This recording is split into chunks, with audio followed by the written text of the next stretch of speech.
오늘 우리가 함께 볼 하나님의 말씀은 민수기 12장 4절로 16절까지 있는 말씀입니다.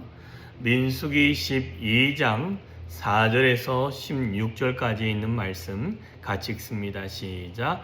여호와께서 갑자기 모세와 아론과 미리암에게 이르시되 너희 세 사람은 회막으로 나아오라 하시니 그 세 사람이 나아가매 여호와께서 구름 기둥 가운데로부터 강림하사 장막문에 서시고 아론과 미리암을 부르시는지라 그 두 사람이 나아가매 이르시되 내 말을 들으라. 너희 중에 선지자가 있으면 나 여호와가 환상으로 나를 그에게 알리기도 하고 꿈으로 그와 말하기도 하거니와 내 종 모세와는 그렇지 아니하니 그는 내 온 집에 충성함이라. 그와는 내가 대면하여 명백히 말하고 은밀한 말로 하지 아니하며 그는 또 여호와의 형상을 보거늘 너희가 어찌하여 내 종 모세 비방하기를 두려워하지 아니하느냐.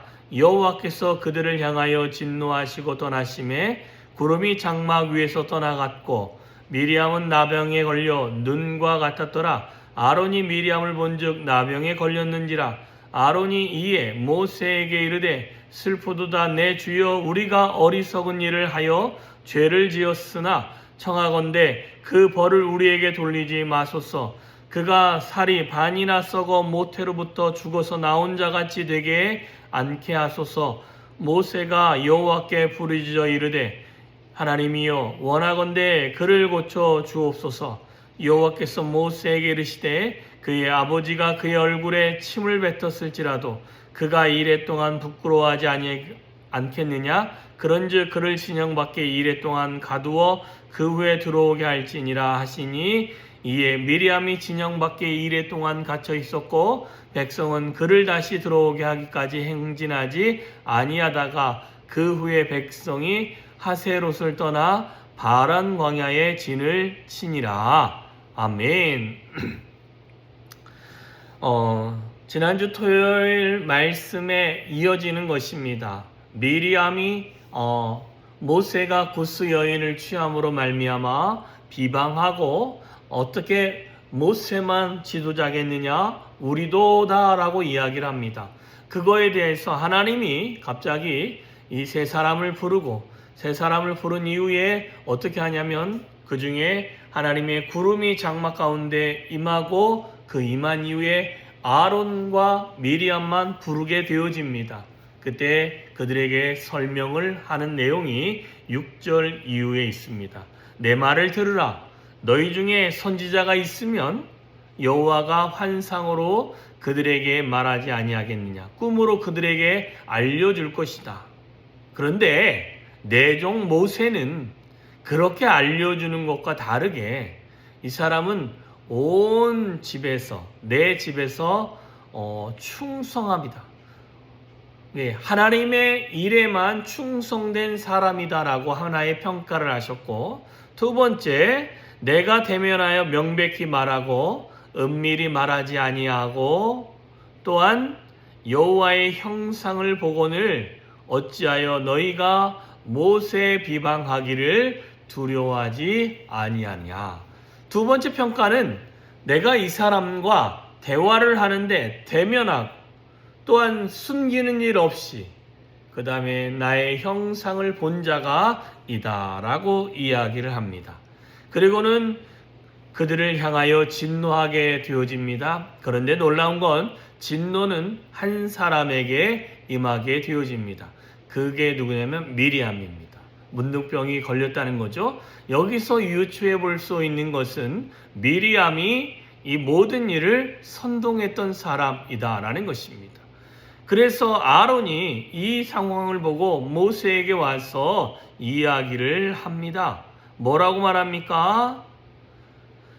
모세에게 이르되 슬프도다 내 주여 우리가 어리석은 일을 하여 죄를 지었으나 죄 지은 거 인정했습니다. 그러나 청하건대 그 벌을 우리에게 돌리지는 마옵시오. 그러니까 죄는 지었는데 벌 받기는 싫습니다 라는 이야기를 합니다. 하나님께 부르짖으니 뭐라고 말합니까? 그의 아버지가 그의 얼굴에 침을 뱉었을지라도 부끄러움을 당하지 아니하겠느냐. 이거는 미리암이 누구에게 침을 뱉은 거냐? 모세에게 뱉은 게 아니라 하나님께 뱉은 것이 되어진다라고 이야기합니다. 그래서 진영 밖에서 7일 동안 있게 되어지고 그 기간 동안은 움직이지도 아니한 다음에 그 이후에 바란 광야로 갔다라고 이야기 되어져 있습니다. 자, 오늘 본문에서 우리가 봐야 될 것은 하나님께서 직접 개입하여서 모든 일을 처리한 결과의 내용이 오늘 본문에 있습니다. 그런데 우리가 비방하는 것과 그 사람을 평가하는 것과 하나님의 평가는 다르다라는 것입니다. 그러니 인간적으로 봤을 때 우리가 많은 사람들을 평가할 때 저 사람은 이럴 거야, 저 사람은 이래, 저 사람은 이러이러하겠지 라고 하는 평가를 우리는 늘 조심해야 됩니다. 왜 그러냐면 하나님께서 그를 그렇게 평가하지 아니할 수 있다라고 우리에게 말씀해 주고 계시는 것입니다. 뿐만 아니라 비방에는 대가가 따른다라고 우리 가운데 알려주고 있습니다. 미리암이 하나님의 진노가 임하니 그에게 나병이 생기게 되어집니다. 자, 그런데 이것은 그가 비방한 것에 대한 대가다라는 것입니다. 자, 보세요. 우리가 신약 성경에 보면 하나님의 아들 예수가 우리에게 뭐라고 가르칩니까? 회개에 합당한 열매를 맺어야 된다라고 분명히 말씀하고 계시는 것입니다. 우리는 회개를 한다라고 했을 때 어떤 죄를 지었을 때는 그거에 대한 대가를 지불하지 아니하면 우리는 그거에 대해서 죄를 지었는지 안 지었는지 우리는 늘 잊어버리게 되어집니다. 그래서 그 다음에 죄를 짓고도 그게 죄인지 아니면 내가 잘못했는지 전혀 의식이 없습니다. 예수님께서 저와 여러분의 죄의 대가로 어떻게 하셨습니까? 십자가에 못 박혀 죽으셨다라고 우리에게 분명히 말씀하고 계십니다. 그게 저와 여러분의 죄의 대가를 주님이 지불하여 주신 것입니다. 자, 그러므로 말미암아 어떤 비방, 그게 죄지요. 왜냐하면 아론도 뭐라고 합니까? 우리가 죄를 지었습니다 라고 이야기합니다. 다만 그 죄값을 우리가 받지를 않기를 소망합니다. 하지만 하나님은 그렇게 말씀하지 않으셨습니다. 자, 어찌됐든 우리는 하나님 안에서 이렇게 죄의 대가가 있고 비방을 했다면 비방의 대가가 우리 안에 있음을 잊지 말라라고 알려주고 계시는 줄 믿으시기를 바랍니다. 정말 우리는 아무렇지도 않게 남을 비판하고 남을 판단하고 그에 대해서 정죄하는 것에 익숙한 사람일 수도 있습니다.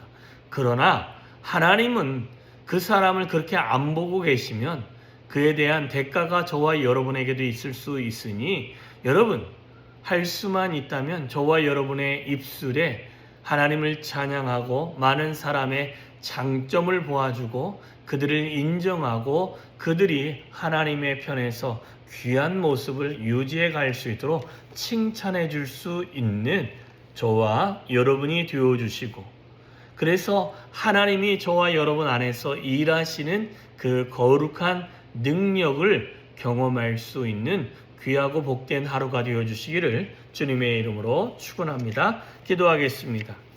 참 좋으신 하나님 감사합니다. 오늘도 귀한 복되고 귀한 날을 허락하셨습니다.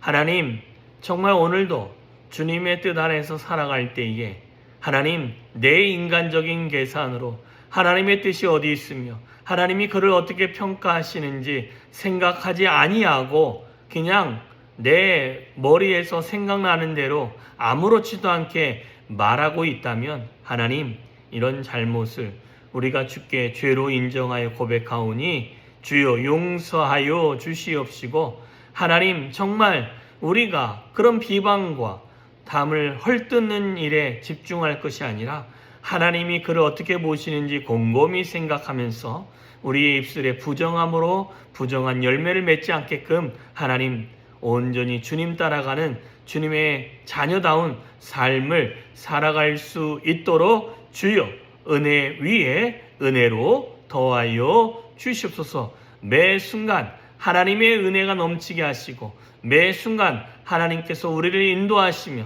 주님 그 보호자 앞으로 이끄시는 은혜를 누릴 수 있는 귀한 하루 될 수 있도록 주여 오늘도 우리 가운데 함께하여 주시옵소서. 오늘도 하나님의 은혜가 우리의 삶에 차고 넘치기를 소망합니다. 하나님 우리 안에 좌정하시고 오늘도 우리와 동행하여 주시옵소서. 예수님의 이름으로 기도하여 싸움나이다. 아멘.